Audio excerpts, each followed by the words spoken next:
குட்டி புலி கூட்டம் நேயர்கள் அனைவருக்கும் வணக்கம். 2019ஆம் ஆண்டு பாஜக அரசு சிஏஏன்னு ஒரு சட்டத்தை கொண்டு வராங்க. இதுல என்ன சொல்ல வராங்க அப்படின்னா, ஆப்கானிஸ்தான், பாகிஸ்தான்ல இருந்து வரக்கூடிய மைனாரிட்டிஸ், அதாவது ஹிந்துஸ் எல்லாருக்கும் குடியுரிமை இந்திய நாட்டுல கொடுக்கறாங்க.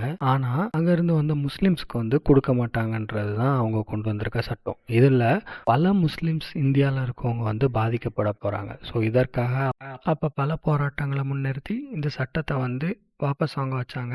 இப்போ மறுபடியும் எலெக்ஷன் வர போறதுனால இதை ஒரு கிமிக்கா யூஸ் பண்ணி ஓட்டு வாங்கலான்றதுக்காக கொண்டு வந்திருக்காங்க. இதை எதிர்த்து நம்ம தலைவர் விஜய் அறிக்கை வெளியிட்டிருக்காரு. அதை தான் நம்ம இன்னைக்கு வீடியோல பார்க்க போறோம். சமூக நல்லிணக்கத்துடன் நாட்டு மக்கள் அனைவரும் வாழும் சூழலில் பிளவுவாத அரசியலை முன்னிறுத்தி செயல்படும் இந்திய குடியுரிமை திருத்த சட்டம் 2019 சிஏஏ போன்ற எந்த சட்டமும் ஏற்கத்தக்கதல்ல.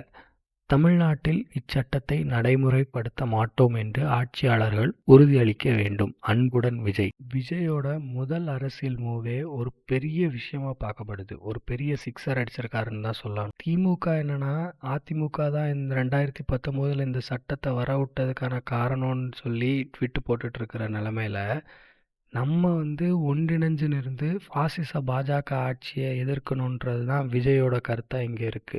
நமக்குள்ள அடிச்சுக்காம இந்த சட்டத்தை எந்த ஒரு காரணத்துக்காகவும் அவங்க செயல்படுத்த விடக்கூடாதுன்றது தான் நம்ம தலைவர் விஜயோட ஆசையா இருக்கு. அதுதான் நம்ம நாட்டு மக்களோட ஆசையாகவும் இருக்கு.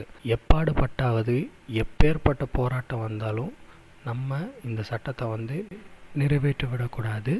கேரளாவில் சிஎம் பார்த்தீங்கன்னா அங்கே சிஏஏ சட்டத்தை நிறைவேற்றப்பட மாட்டாதுன்னு உறுதியளிச்சிருக்காரு. அதே போல் நம்ம ஸ்டாலின் அவர்களும் சிஏஏ சட்டம் தமிழ்நாட்டில் நிறைவேற்றப்பட மாட்டாதுன்னு உறுதியளிக்கணும்ன்று வேண்டுகோள் விடுக்கிறேன். நன்றி.